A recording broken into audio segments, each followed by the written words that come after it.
నేను కేసీఆర్ సభ పెట్టారు కదా, అందులో మన చంద్రబాబు గారిని విమర్శించి మాట్లాడారు. కేసీఆర్ గారు వరంగల్లో సభ పెట్టారు. ఓకే, మంచిది. ఒకవైపు దేశంలో యుద్ధం జరుగుతుంది, ప్రజలంతా ఏం జరిగిద్ది ఏందనేది తీవ్రవాదులు ప్రతి రాష్ట్రంలో ఉన్నారు అని పైన నుంచి సెంట్రల్ హై అలర్ట్ ఇచ్చింది.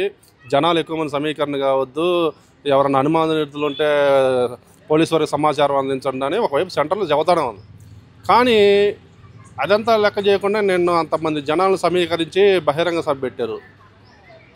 ఇది ఏం అర్థం కావట్లేదు. ఇప్పుడు ఒకవైపు సెంట్రల్ చెబుతుంది సభలకు ఇవ్వలు పెట్టద్దు, అలా డేంజర్ అలర్ట్ ఉంది కదా, ఒకవైపు ఉగ్రవాదులు ఎంటర్ అయ్యి ఇదని సరే పెట్టారు. ఓకే, మీ సభలో మీ పార్టీ గురించి, మీ తెలంగాణ వీటి గురించి మాట్లాడుకోవాలి. కానీ ఆంధ్రప్రదేశ్ ముఖ్యమంత్రి వర్యులు చంద్రబాబు నాయుడు గురించి మీకేం పని అండి?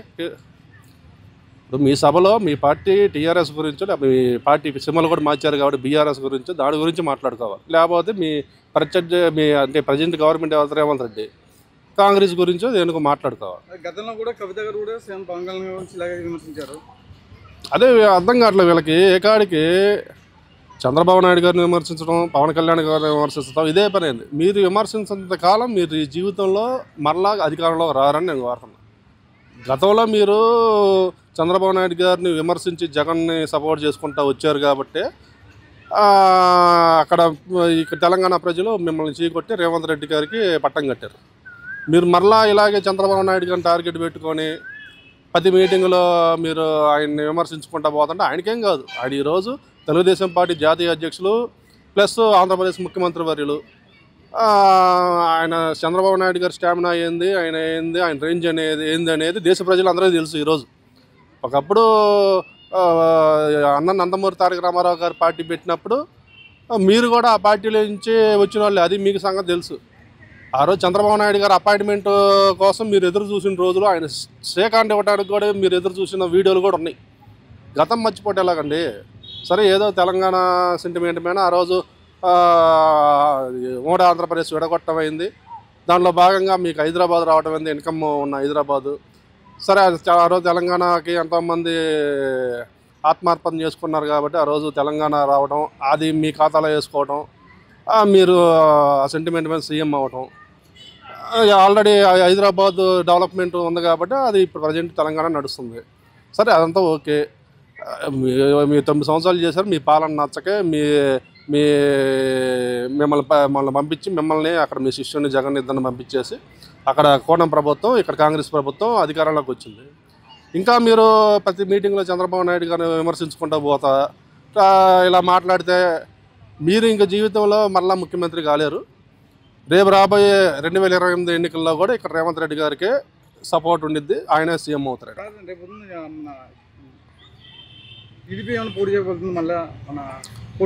రాబోయే ఎన్నికల్లో 2028లో ఒకవేళ పైన సెంట్రల్ ఆదేశిస్తే తెలంగాణలో కూటమి ప్రభుత్వం, ఇప్పుడు ఆంధ్రాలో ఎలాగ అధికారంలో ఉంది కాబట్టి తెలంగాణలో కూడా బీజేపీ, జనసేన, టీడీపీ 3 కలిసి పోటీ చేస్తాయి నరేంద్ర మోడీ గారి ఆదేశాల మేరకు. రేపు పోటీ కాంగ్రెస్కి ఎన్డీఏ కూటమిగా ఉండిద్ది. బీఆర్ఎస్ అనే పార్టీ ఎప్పుడైతే టీఆర్ఎస్ తీసేసి బీఆర్ఎస్ అని పెట్టిందో అప్పుడే ఆ పార్టీ ఓడిపోయింది.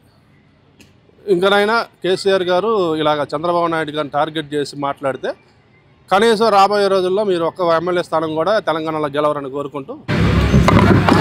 హలోనా, ఇప్పుడైతే మన కేసీఆర్ గారు సభ పెట్టారు, దాంట్లో చంద్రబాబు గారిని విమర్శించు ఏదో మాట్లాడారు, దాని గురించి మీరు ఏంటి, మీ స్పందన ఏంటి?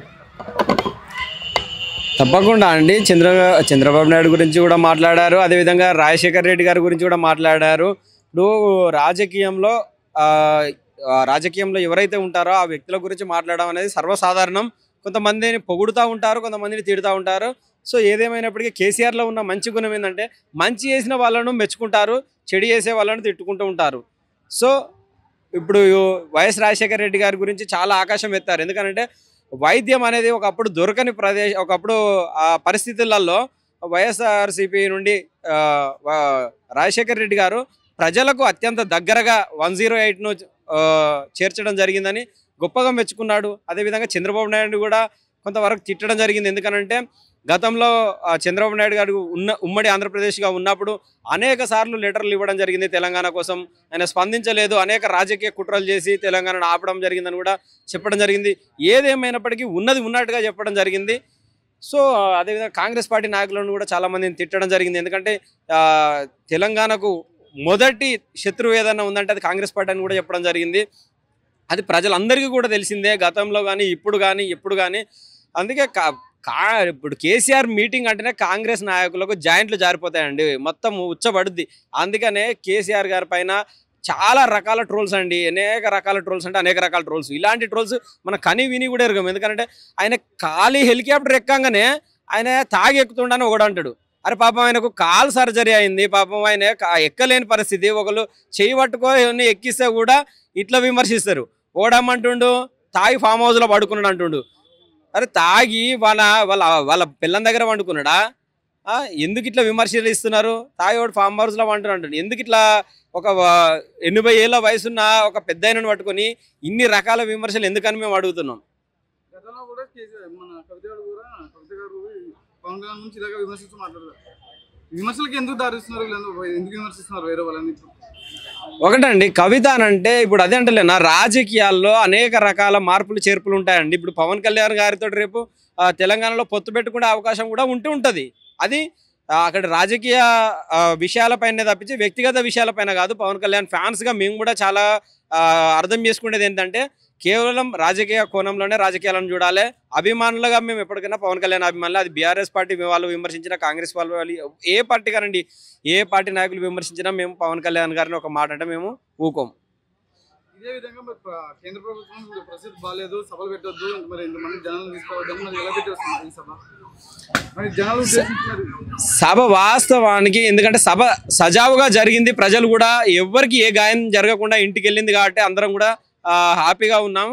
ఒకటేంటంటే సభ ఇప్పుడు కాదండి, సిల్వర్ జూబ్లీ కోసం గత నెల రోజుల నుండి ఆ కార్యక్రమాలు చేయడం జరిగింది. సో ఏదేమైనప్పటికీ ఎందుకంటే ఉన్న పరిస్థితుల దృష్ట్యా సభను కొంతవరకు వాయిదా వేసుకోమని అన్నారు. కొన్ని 100 కోట్లు పెట్టి 200 కోట్లు పెట్టి సభ పూర్తి ఏర్పాట్లు అయిపోయిన తర్వాత కొంచెం విడ్రా చేసుకోవాలంటే ఎందుకనంటే కొంత కష్టము.